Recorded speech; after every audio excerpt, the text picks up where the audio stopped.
All right. So we are with Narayanan Ganapathy, but your real first name is Narayanan. All right, and everyone calls you Nar. Right. So when I worked in the industry for some time, and many people had trouble pronouncing my full name, especially my first name, Narayanan. And they would call it by various names, and people would just get stuck saying the name. So I felt like I was unapproachable because I had a complex first name.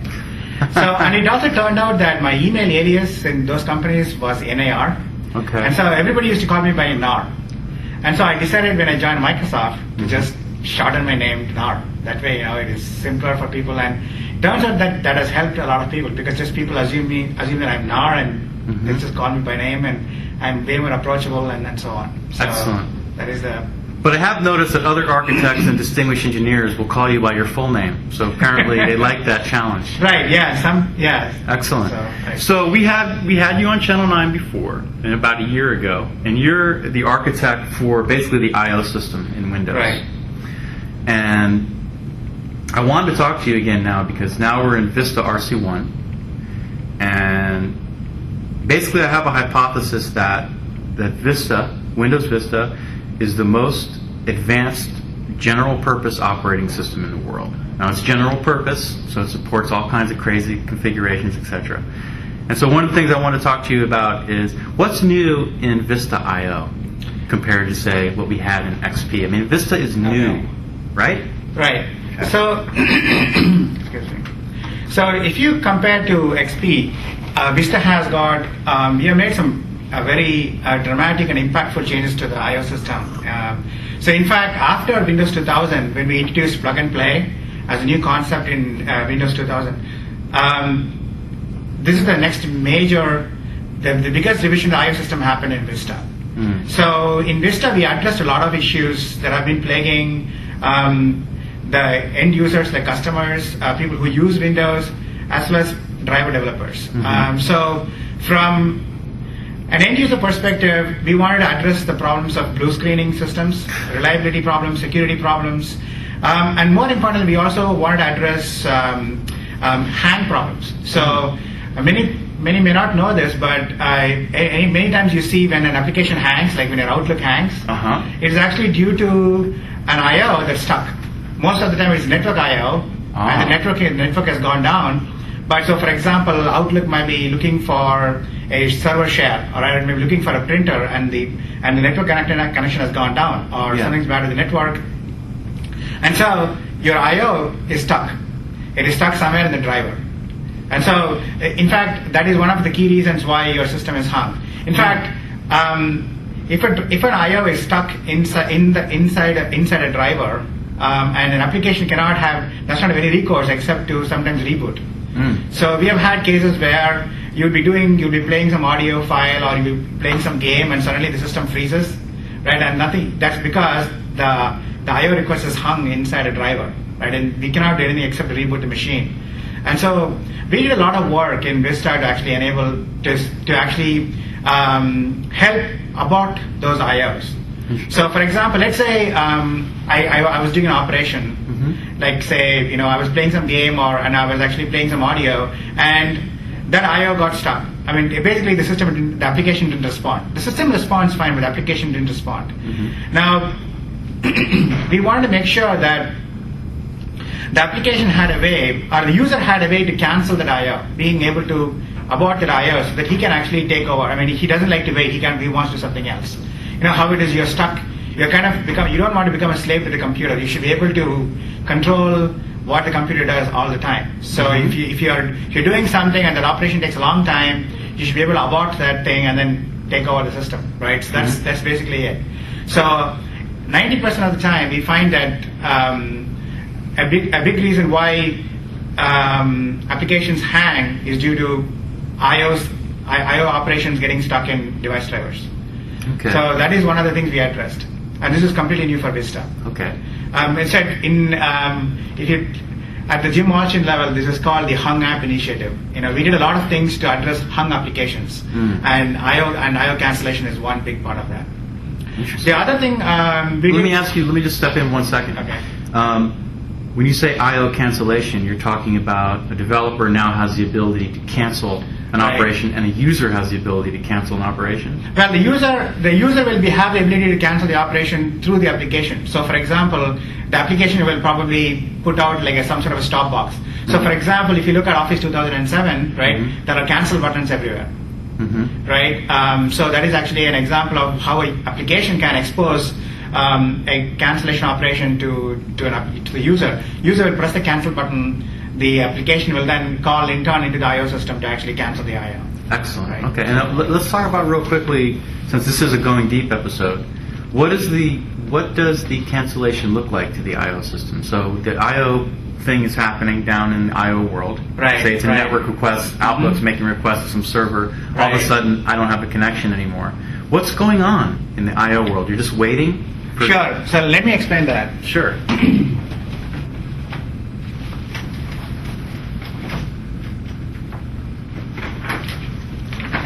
So one common one common scenario for hung applications is opening a file that's on a network share.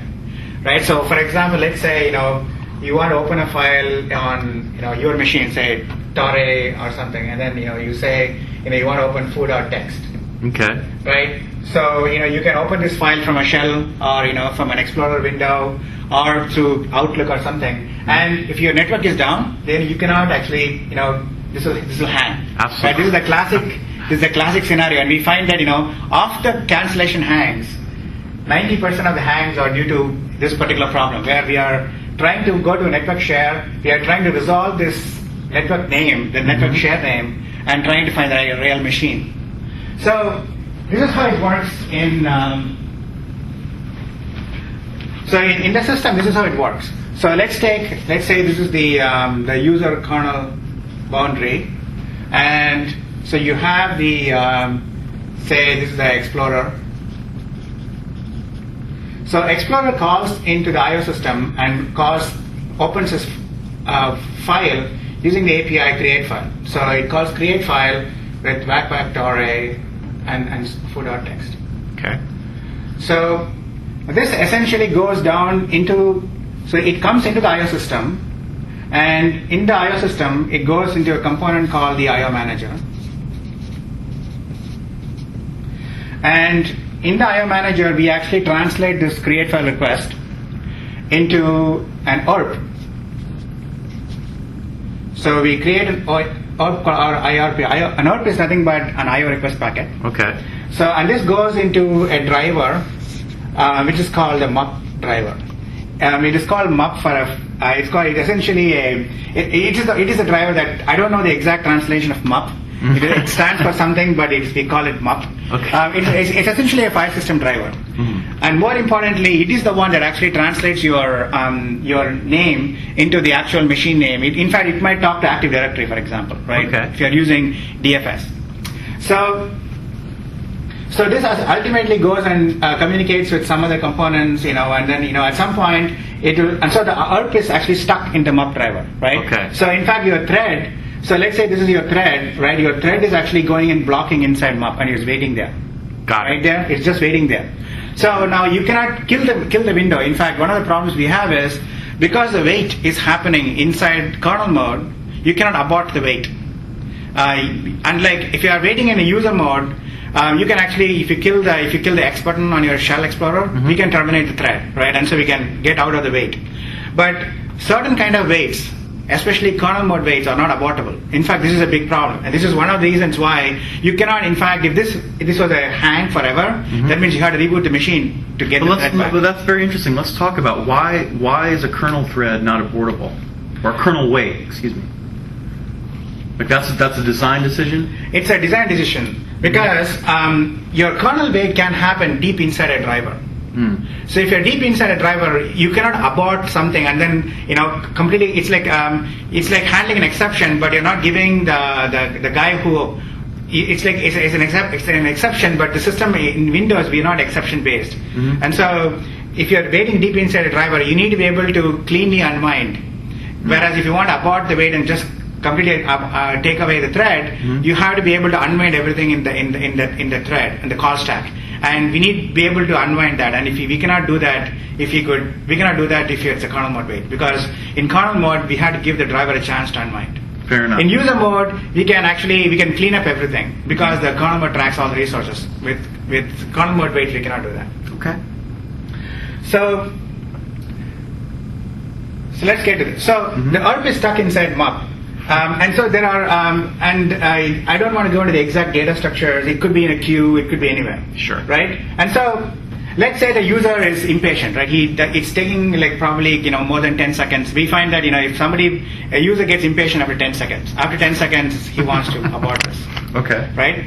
And so if after 10 seconds the user wants to say no, I don't want this wait to happen. I want to get back my window, right? And in fact, the bigger problem is that we find most applications, especially GUI applications, do have only one UI thread. This is the way we have proposed the design, right? And so they have the UI thread and the thread that is doing the I/O. They essentially are the same threads.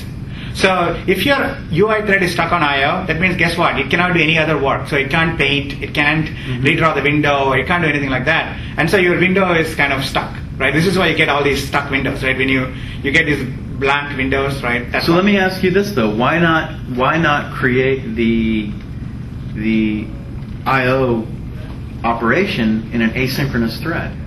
Well, even better, you could actually issue the I/O asynchronously. Okay. You can do that. So, but actually, this is another problem we have is since synchronous I/O is so much easier to program, 90% of the applications use synchronous I/O. Fair enough. This is unfortunately a problem. Even though we have had asynchronous I/O at Win32 layer for a long time, all applications except some high-end server applications like SQL Server, IIS, those that need very high performance, all applications that don't care about I/O performance, they use synchronous I/O. Because synchronous I/O is so much easier to code, right? I issue an I/O, I wait for the I/O to complete and get back control, right? And so that's one of the reasons. There's another reason. In this particular case, create file is always synchronous. There is no way to issue an asynchronous create file. So in this case, in Vista, we have a new API by which another thread from Explorer could actually react to for example, the X button or something like that, right? And call an API called cancel synchronous IO. And it can cancel essentially, and it can pass a thread handle and of this thread. Okay. And so this API will essentially cancel the synchronous I/O on this thread handle. So if this thread is waiting on some I/O, some synchronous I/O, that will be cancelled. So when that happens, then this will essentially track down the ERP that was issued to the driver, right? And it will call the ERP's cancel routine.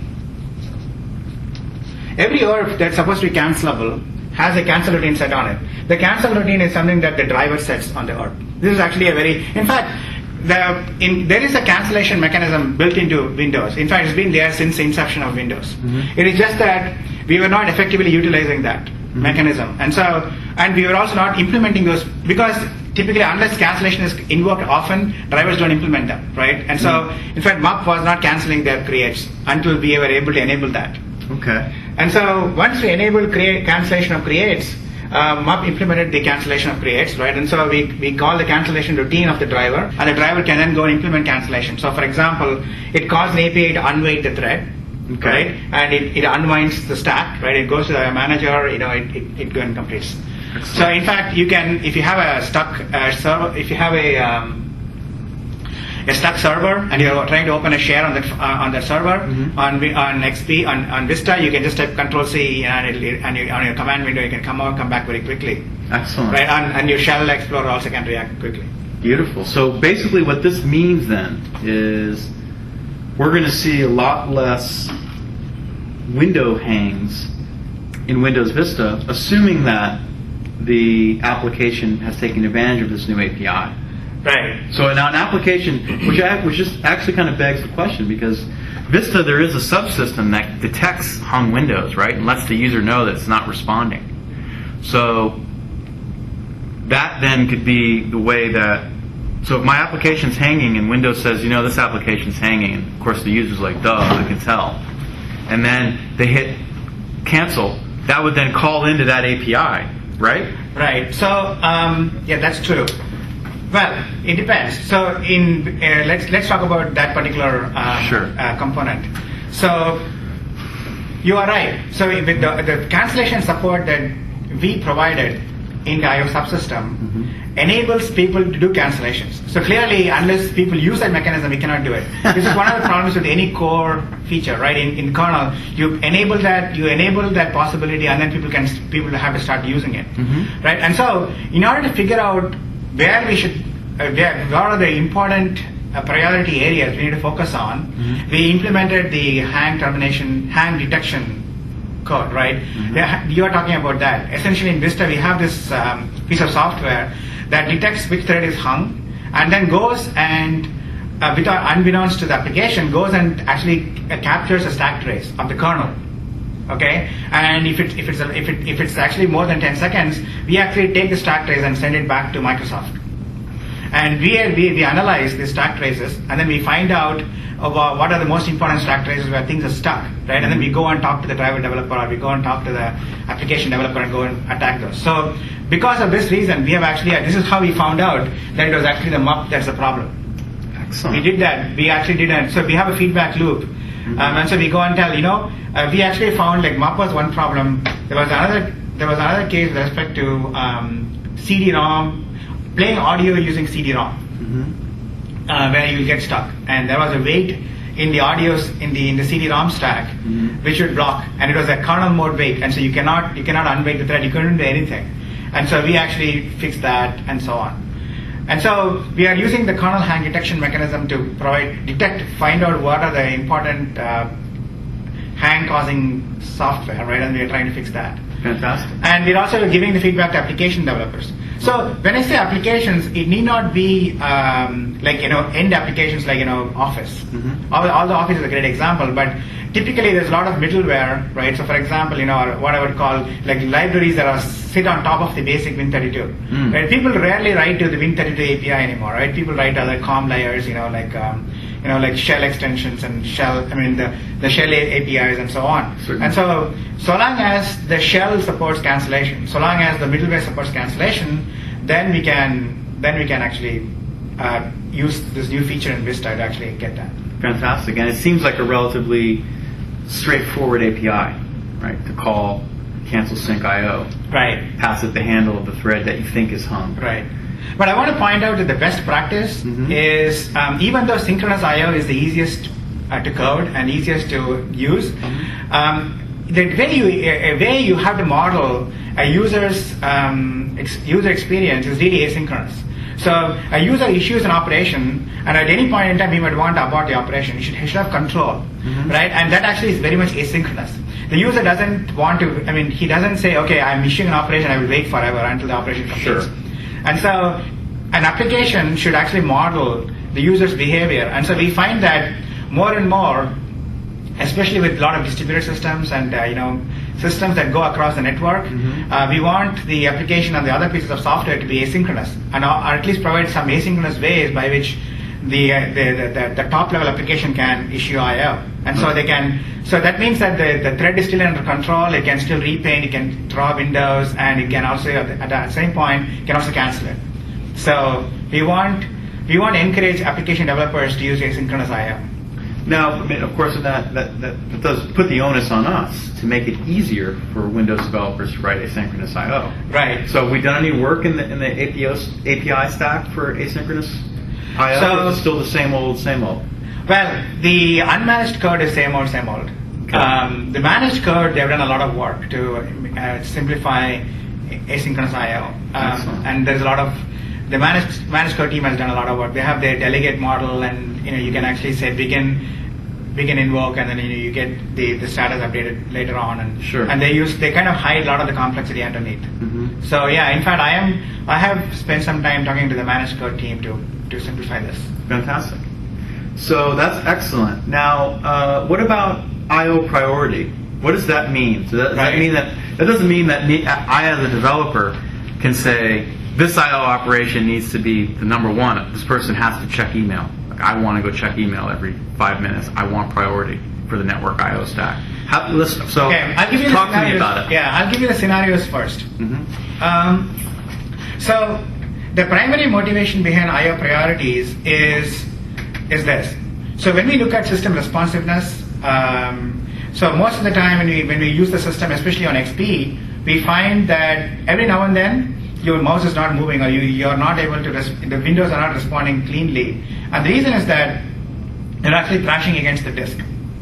And when you're doing a lot of disk IOs, that really cause a lot of latency issues, right? Because disk IOs take a lot more time compared to other IOs. I mean, especially if your system is already disk IOs with respect to, let me rephrase. Sure. So if your IO is cached effectively, that means that you can actually, that means that it's already in memory, right? And then if it's in memory, then that means it's much faster than if it's on the disk. So that is very simpler. And so we added this feature called Superfetch in Windows to enable that. So you probably have already talked to the Superfetch. No, I'm actually going to talk to Michael Fortin in a couple weeks. Okay.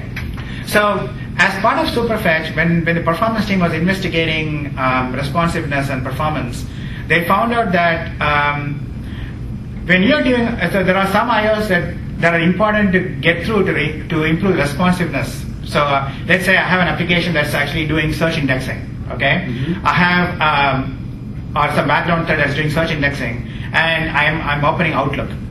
Okay, and what happens is the search indexing IOs pretty much overwhelm the system because they keep doing IOs, right? They keep doing lots of IOs.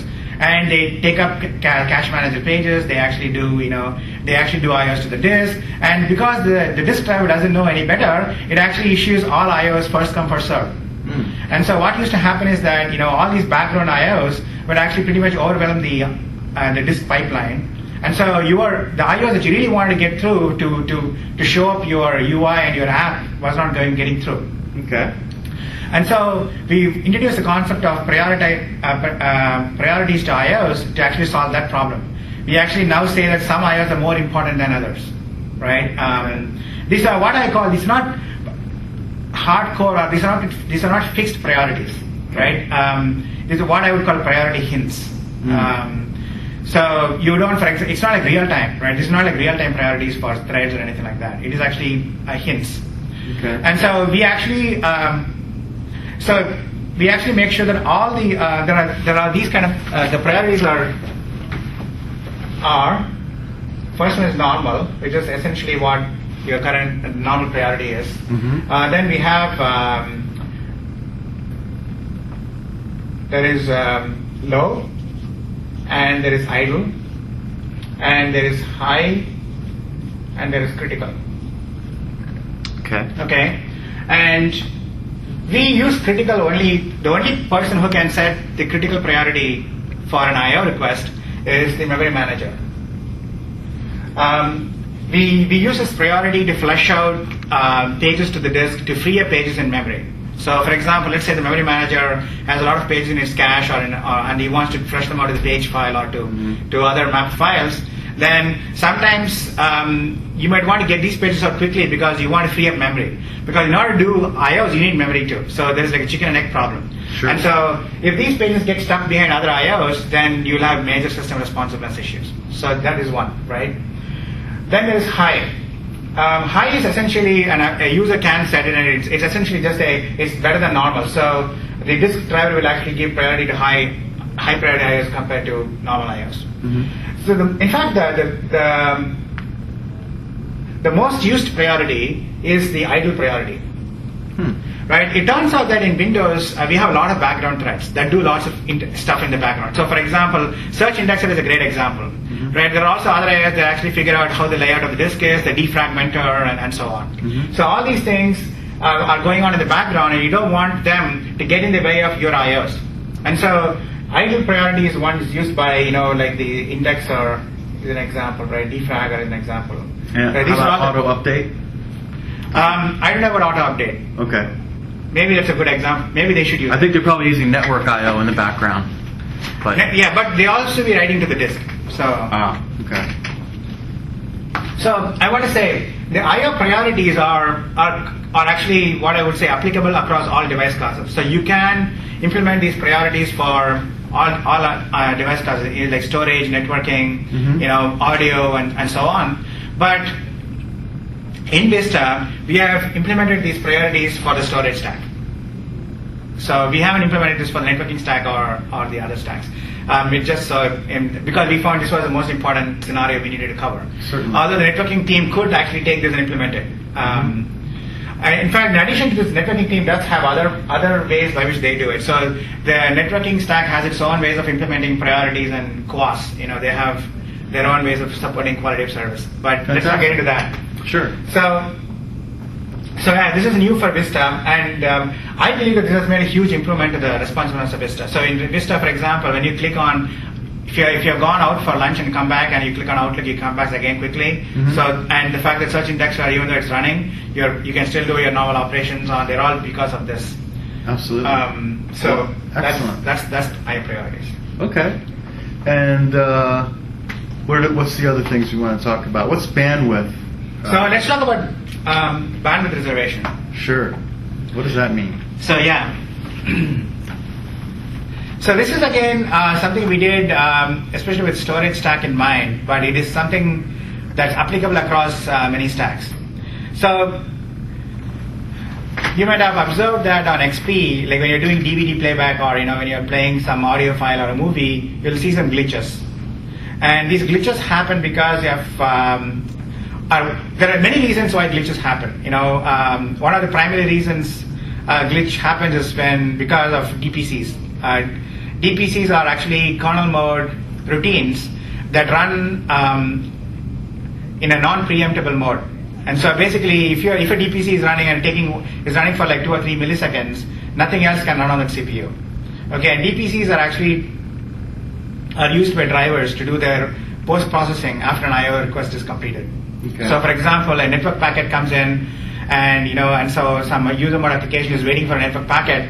When a packet comes into the driver gets an interrupt, and the interrupt is queued to a DPC. A DPC is deferred procedure call. It's actually it's a construct that's been in Windows for a long time. And so this DPC can run for a long time. And so if the network driver is taking 2 or 3 milliseconds to process its I/O packets, that means nothing else can run, which means your threads won't be scheduled, and so you can get glitches. So this is one big reason why we get glitches, and we are trying to fix that. We are actually through massive evangelization, we are trying to get the DPC times to be not more than 25 microseconds. In fact, this is a big guidance we are given to the driver developers. Okay. But that is one reason. The other reason is that we are again not prioritizing and utilizing I/O bandwidth correctly. So if you look at let's say you want to play a movie from the disk, right? It is very important that we are able to feed the application that's reading the disk with enough data with the regular periodicity. So you need to be able to, like, for example, be able to get a frame every 300 milliseconds or so on. So it's actually it needs to have a predictable behavior. But let's say you're actually running, say you're compiling something in the background, or you're actually doing some other workload that's chewing up a lot of I/O, then if the application that's doing if the multimedia application is not able to read the frame buffer, read the frame within that period, then you can see a glitch, right? And so there are many scenarios where this is important. So you might be recording, you might be watching a movie, you might be recording something else, right? And you may be recording a couple of streams. How do you make sure that these all coexist? So in fact, in XP, if you didn't do anything else except just watch the movie or something, everything will work fine. But if you did something else, then things will start to glitch. And so this was one of the things we wanted to fix in Vista. And so in Vista, what we do is we allow the application to be able to reserve what we call bandwidth, and also specify the periodicity, how soon the I/O should complete, and so on. We give this, we allow the application to specify bandwidth, the number of bytes per second, as well as the number of milliseconds within which the I/O should complete as a parameter on a file handle. So you say the application opens a file and says, okay, for this file, I'm using this as a media file, and so please set some bandwidth parameters on this one. It's called bandwidth information or something. Okay. And so if the system gets that hint, then in fact this particular property or this particular attribute is actually passed on all the way through the file system stack and the disk stack. And the disk actually allocates a separate queue for this particular request. And so it can actually process, and so it basically keeps it sorts the requests into multiple, disk I/O requests into multiple queues. So there's one, the normal queue itself, right? But in addition, it also has got specific bandwidth reserved queues. So this is first reservation, this is the second reservation, and so on. Cool. Right? And so if you're doing multimedia I/O, then your I/O requests for the file handle that is going to a reserved queue will go into the reserved queues and will be processed appropriately. So we are able to manage the I/Os at the disk layer with the application's request in mind. Great. So Very in cool. fact, this is not just the disk layer; it also goes to the USB stack, for example, because USB can do bandwidth reservation. So we actually pass this into the USB stack. Perfect. So this is what we call a scheduled file I/O, because it's not the fact that we are giving higher priority to multimedia I/O. We can do other I/Os in between, but we do try to make sure that we are able to complete the scheduled file I/O within the schedule that's given. Cool. Of course, this is not like a true real time. Of course, ultimately this can glitch too because of other reasons, because the entire system is not real time. So your thread, for example, could be scheduled out. What does that mean, the NTFS file system is not real time? The Windows, I'm not talking NTFS, I'm talking about Windows is not real time. Okay. I'll give you many examples. So in Windows, you can have a thread that's doing something and it can be preempted at any time. So long as it's not in DPC, you can actually preempt the thread for anything else. Of course, we control this with priorities, but the priorities are nothing but hints.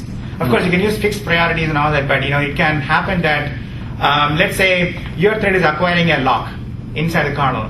It's a global lock. You're acquiring the lock, and some other thread has got the lock, right? And so you're waiting for the lock held by another thread, and that thread could be a normal priority thread, right? It could be because in the system inside the kernel we don't actually do this kind of stuff, right? We treat most of the threads as the same. So because of that, we do handle priority inversion and stuff, but we are not a true real-time system. We don't guarantee responsiveness. In order to do that, we need to have a different design point in Windows, and we don't have that right now. Now, would it be fair to say that in part that's due to the fact that Windows is so generalized? Right. So Windows is a general-purpose operating system. Okay. So there is always a tension between real-time and the best usage of the resources. So real-time means that you are able to give predictable performance, but it may not be the best performance or the best bandwidth or the best throughput, right? And so typically in Windows, we try to give a mixture of good response and good throughput, and good utilization. And so we have this set of algorithms which are good for general-purpose stuff, but may not be good for real-time stuff, right? And it kind of spans all over the place, right? It's not just I/O or it's not just CPU. So. Absolutely. And so it sounds like the bandwidth registration is really a mechanism that should be utilized by applications that are heavily I/O intensive. For multimedia applications. For multimedia. Not all applications. Not all applications. So, for example, indexing wouldn't use it. Indexing will just use the low idle priority. They wouldn't want to use. They don't want to reserve bandwidth. In fact, if anything, we don't want to reserve bandwidth for that. Understood. Because clearly, you don't want to have indexing using a lot of bandwidth on it. Sure. So it's just like a pipe. Right. As opposed It to is like a reserved pipe for you. You have your own pipe. You have your own queue. Excellent. Right. That's what. That's fantastic. Right. So we'll have better streaming experience. Right. It will help other applications that are doing really intensive things. Like I could see some WPF application that has 5 different movies in it running around a cube. I could see how this could be incredibly helpful. Actually, the Windows Media Foundation is using this. In fact, we don't want applications to directly write to this API. In fact, we want there's a Windows Media Foundation API which actually is built on top of a bunch of other things. So in addition to the I/O bandwidth and I/O bandwidth reservation mechanisms, there's also a set of other mechanisms which we use to do thread priority as a thread and scheduling threads. Okay. It's called the class scheduler, the multimedia class scheduler. All right. And so all of these things together, you can with these set of facilities together, you can come up with a good system to do multimedia, right? So this is actually a kind of a low-level mechanism. You cobble up together a bunch of these mechanisms together, and then you use at a higher level. Cool. But I mean, if I wrote an application that didn't use Windows Media Foundation, and I haven't. You can I use could it. use it. This It's API is public. That's what. The excellent. API is public, but we don't. So the point is this: let's say you actually have reserved you have reserved some bandwidth on your disk, but if the thread is not getting scheduled, you're still not able to do your multimedia, right? So in order to make sure that your I/O completes and you're processing a frame every so many milliseconds, you not only need to have the I/Os complete, but you also need to have your thread scheduled. So there are two things, right? So one is I/O, the other one is scheduler, right? And so you need to have both of these things aligned. Well, that's a great segue into the notion of thread agnostic I/O. What does that mean? Right. So thread agnostic I/O is it's actually a very the name is actually sounds cool, but it's actually very much it's actually very much internal to Windows. Okay. In fact, an application should not notice this behavior at all. That's the whole point. Excellent. In fact, this behavior, the work here is completely transparent to an application, and so that is the most important thing. So prior to Vista, all I/Os that were issued by the I/O manager, like the one you see here. So we actually used to tie each I/O request to a thread. And the reason we tied it was because, first of all, we needed to be able to track these orbs when the thread terminates. So, for example, let's say that your process exits and your I/Os are stuck in the driver. We need to be able to track those I/Os and be able to cancel them. So we used to have a list of I/O request packets per thread, and so when a thread terminated, we'll track those things and cancel them. So, and the reasons we did it per thread was also because with asynchronous I/O, let's say you issue an I/O request. Okay, so with all async I/O, there is you pass what is called an overlap structure. So let's say you're doing read file. So you pass the file handle, and you'll pass an overlap structure, and this structure is essentially the one that contains the status of your I/O request. So let me ask you this though, since we're digging into that. What is an overlap structure? What does that mean? So let's say you're doing asynchronous I/O. So what is async I/O? Async I/O means that you issue the I/O request, you issue the system service call, right? And then the system service call completes immediately. It says your I/O is pending. Your I/O is not completed yet. Your I/O is pending. Let's say I'm doing a read from a file, right? When I issue the I/O, the system call immediately comes back and says, okay, your I/O has been queued. Okay, we return your status pending. In fact, we return a status called error I/O pending. Okay, at some point later, you need to know. At some point, you are issuing the I/O, so that you need to know at some point when the I/O is completed, right? Certainly. So you need to know, but you have to figure out a way to identify whether the I/O completed or not. And so at that point, the overlap structure comes into play. Okay. So the overlap structure identifies your I/O request from an application's perspective. Right? And so let's say that you issued the read file, you went and did something else, you got a cup of coffee or something, you came back, and then you want to know whether the I/O completed or not. So you can do a lot of things. So one thing typically most applications do is call an API called get overlap result. And then they pass the overlap structure to it. And that returns the status. And that returns the status. Excellent. So the overlap structure is actually a very important structure for async I/O. So one of the reasons an I/O request is queued in the kernel to a thread is because when the I/O completes, let's say at some point this I/O completes. Okay. When this completes, we need to be able to update the overlap structure to say the I/O completed. Certainly. Right? But the I/O completion itself could be happening in a very different thread context. So, for example, let's say that SQL Server issued the I/O request to read from the disk. Okay. But the I/O completion could be happening in interrupt context or a DPC, because you might get an interrupt and it'll queue a DPC, and there we might be processing the I/O request and say, okay, this I/O completed. But the thread or the context in which the I/O completes is very different from the SQL Server's context. So in order to update the overlap structure, we need to be able to get into the context of into the address space of SQL Server.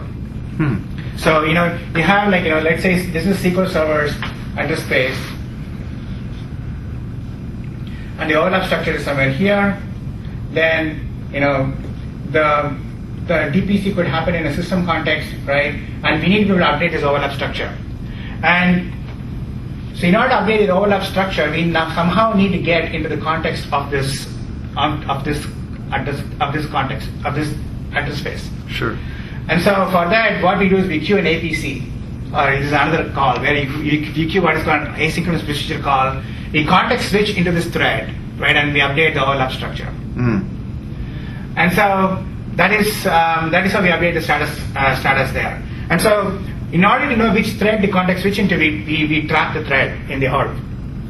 You track the thread or trap it? We track. Okay. So we know for each IO request packet which thread issued the IO request. Excellent. So in Vista, one of the things we did was to actually be able to decouple.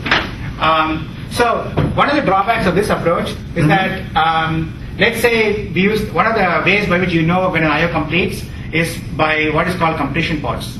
Okay, completion pods is a way by which you know when an IO completes. So if you take something like IIS server, right, it'll actually do a lot of reads on a socket, okay, to get network requests, and it'll do all asynchronous reads. Okay, so the thread is not waiting for those reads to complete, and at some point, then the thread will go and block on a completion pod. There'll be a bunch of threads blocking on a completion pod, and when the IO request completes, this overlap structure will be queued to the completion pod. And so when the overlap structure is queued to the completion pod, you will call the thread will be unweighted, it will be given the overlap structure, you can go and process something else. So let's say SQL Server or IIS did it, then you'll have a thread, this is T1, right? You'll have another thread that's T2 that's actually waiting on the completion pod. Okay? So what used to happen is that when we queue the DPC, when the interrupt happens, the IO completion happens, we would actually do two context switches. One to context switch to T1 to update the overlap structure, and we will do another context switch to T2 to wake up the thread. So this used to happen, there were two context switches, and this was an unnecessary thing. And this was okay if you were on a 2 or 3 processor machine. Sure. But if you have a 32 processor machine, this is actually a scalability issue. And that's because context switches are sort of expensive operations. Right. And we also and the other reasons were that in order to context switch, we were acquiring some global locks. And those things were also a problem. Okay. Right? And so with thread agnostic IO, we actually decouple the IO request from this thread. And so because of this, we don't have this problem. We can actually do the post-processing and updating the overlap structure in the completion ports thread, not necessarily in this thread. Okay, so what you just said, that in essence is how it works. Right. So now you're using the completion ports thread, right, as opposed to the individual IO thread. Right. Okay, that's the key difference. That's the key thing. That's a key difference. And how does that? So how do you know if each thread is ready by just paying attention to the completion ports thread? Because they actually are bound to the completion port. Right. So these things are all be waiting on an object in the kernel, which is the completion port. So we know that they're all waiting on a completion port. Cool. So you know which one is ready. Right. Fantastic. We track this. And so of course this has impact directly on performance. Yeah, it does. So it prevents acquisition of some key global locks. And it also avoids a context switch. And while these things are not noticeable for small systems, but they are noticeable on big systems. Certainly. So, fantastic.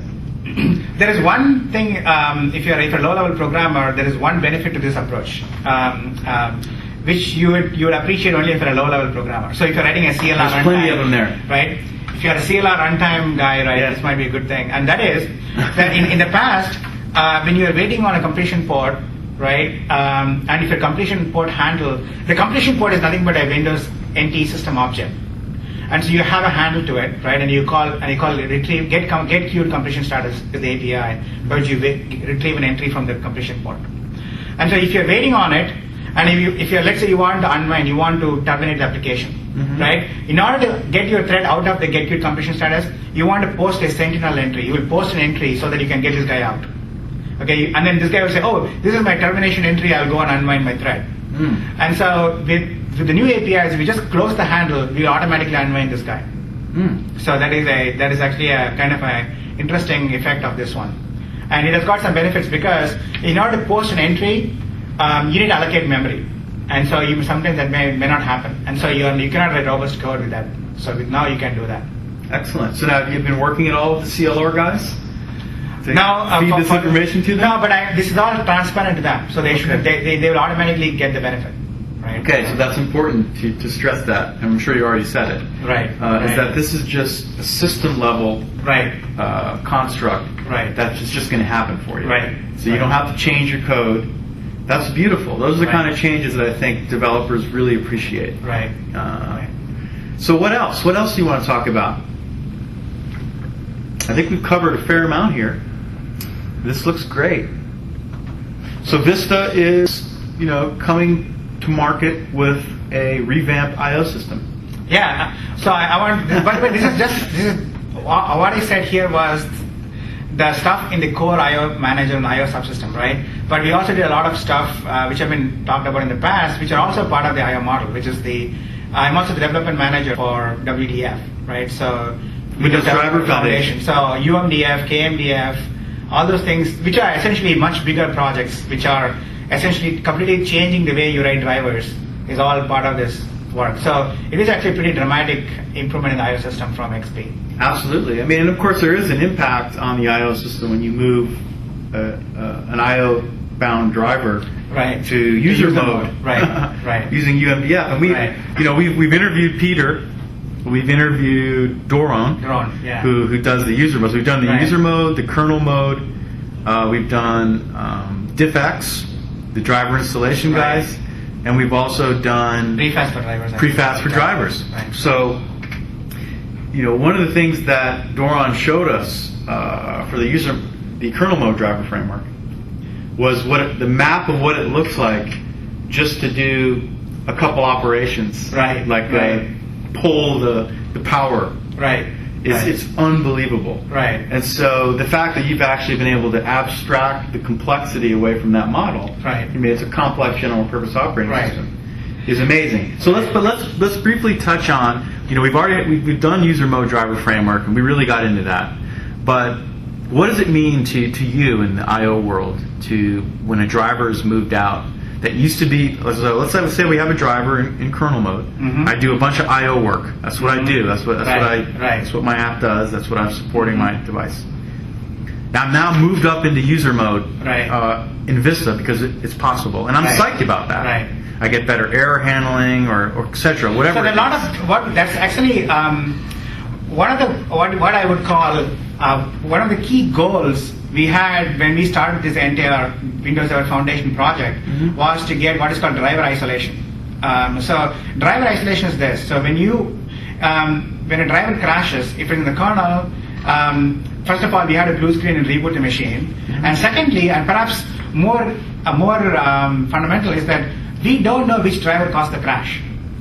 Because they're all in the same address space. If you have 160 drivers, they're all in the kernel. If one driver causes one driver goes and corrupts a data structure in another driver, that driver might crash, and we might erroneously say, driver A caused the crash when it was really driver B's problem, right? And so we really cannot precisely identify which driver caused the crash, and so this is actually a big problem. Imagine how nice it would be if when you had a crash, you could say, okay, this is the driver that caused the crash. Please go and talk to the vendor of this driver and get it fixed, or report the problem to Microsoft or something, right? And so that's what we are trying to get with user mode, right? With user mode, we can actually host a driver in an isolated environment. In fact, when we say user mode, it doesn't necessarily mean that the process is essentially you can do everything that you can in user mode in the process. In fact, we don't want you to do that. We don't want, for example, this user mode driver to host to host comp runtimes. I mean, it hosts Adobe Acrobat or open UI and Windows and all that. But it's essentially an isolated environment in which to host the driver. And if the driver has a bug or a crash, then it's isolated to that box. And so we can very clearly identify which driver caused the crash, and we can just turn off that particular service, right? And the rest of the system remains the same, right? And that's the main goal of user mode. Absolutely. And so over time, we do want to move more and more driver classes to user mode. So, today we have a handful of them. Tomorrow, in Vienna, we want to move a bigger chunk of drivers to user mode. So Well, I know that your colleague, Daryl Havens, who we've had on, Right. on Channel 9, Right. wants to move all of the drivers, every single driver, from kernel to user, and he thinks it can be done. Yeah, I think so too. I think somebody, I can answer this question, which people ask me a lot is, but aren't you going to pay a big performance penalty when you're going to user mode? Let's right? talk about that. And that's actually a very interesting question. And yes, there is going to be a performance penalty if you go into user mode. Or for that matter, any isolation scheme. If you're going to have an isolation scheme where you're going to validate across the boundary between the two pieces of software, there's going to be, we are going to pay the penalty, the performance penalty for the validation and the isolation. Right? It doesn't matter whether it's managed code or it doesn't matter whether it's actually, user kernel or anything like that. There's going to be this penalty. So the question is, can we pay this penalty? So in 1995 or 1988, when we designed NT, we couldn't pay this penalty. We couldn't afford this because the CPU and memory were not as fast as it's now. And so if we moved the drivers to user mode, we would have much greater latency and bandwidth issues. We wouldn't have the CPU, we wouldn't be able to max the bandwidth that we can get on the device. So, but today, we can actually get up to, in some internal measurements, we have found that we can get up to 3 to 4 gigabytes per second. Wow. If you had a null user mode driver, right? The user mode driver didn't do anything. So the CPU and memory are pretty fast. Yes. And so now the devices are not that fast, to be honest. In fact, the max bandwidth you get on USB is 500 megabits per second, right? And so, and typically the bandwidth you get on a real device is much lower than that. Okay, these are all theoretical bandwidths, right? The bandwidth you get on real devices is lower than that. And so we think we can very easily meet the performance requirements of the device. We would obviously take a more CPU, right? We will be taking a more CPU, but we can actually meet the bandwidth requirements for the device. So we can actually, for example, use the full bandwidth to actually talk to your, media player device, or your, or like your, like say, personal storage device and so on, right? So we want to move a lot of such device classes to user mode, wherever the bandwidth requirements and latency requirements can be met by user mode. And this is actually a fairly large chunk of devices. It's not, in fact, I think there are only a few, only like 3 or 4 device classes which we cannot move to user mode yet, right? And some of them are not due to performance; they are actually due to the way the system architecture is built. So can you have a couple examples of So that? an example of this would be file system. File systems would be an example because file systems are intricately tied to the memory manager. So the file system uses the I/O manager and the I/O system, ERPs and everything to do most of its work, but it also has a tight connection with the cache manager and the memory manager. And they are very chatty interfaces. So we cannot that's a high bandwidth requirement. So that's an example, right? Okay. So so the other example is where the extra CPU usage will cause a problem.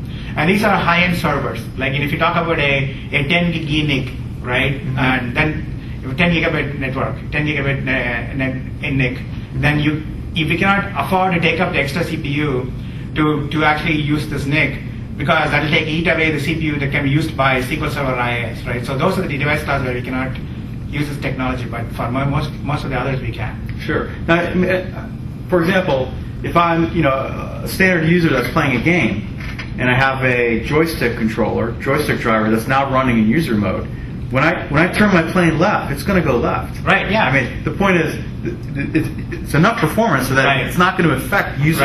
Right. Exactly. That's exactly the point. In fact, input devices are one easy device class to move to user mode. We should just do that. Yeah. There's no all reason of them. why. Yeah, all of them. Right. So, absolutely. So this is a great example. Fantastic.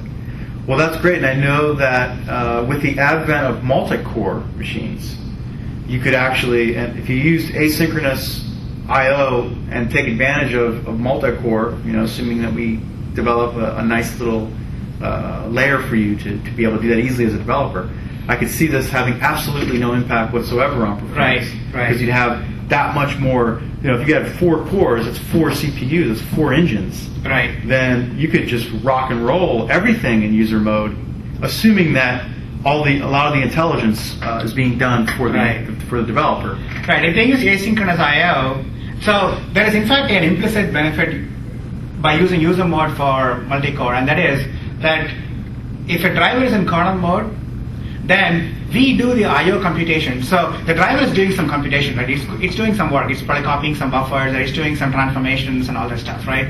So the I/O computation is happening on the thread that's issuing the I/O request. So let's say I am an application that's doing some drawing. That particular application's thread is what's being used to do the I/O computation. With user mode, we are splitting the computation. We are actually now doing the I/O computation on the user mode thread, which is actually a different thread from the application's thread. And so we are automatically splitting the work, and so we can get more parallelism. Of course, the real key thing is that if it's synchronous I/O, then this thread will block, but some other thread could be using this processor, right? Or but in the case of if it's asynchronous I/O, then you get the full benefit of parallelism. Right? And so multi-core will definitely help our trend to move to user mode. That's going to be awesome when that day comes to have no more blue screens because of drivers. Right. That's going to be incredible. So Vista's well on the way. I mean, it's very nice to hear all the great work that's been done in the I/O. It's a new system, and I think it's been portrayed rather explicitly here of the great work you've been doing, and I appreciate the detailed description. Not a problem. And thank you for coming on Channel 9. I'm sure people are going to be psyched to see this. Thank you very much. Thank you. Take care.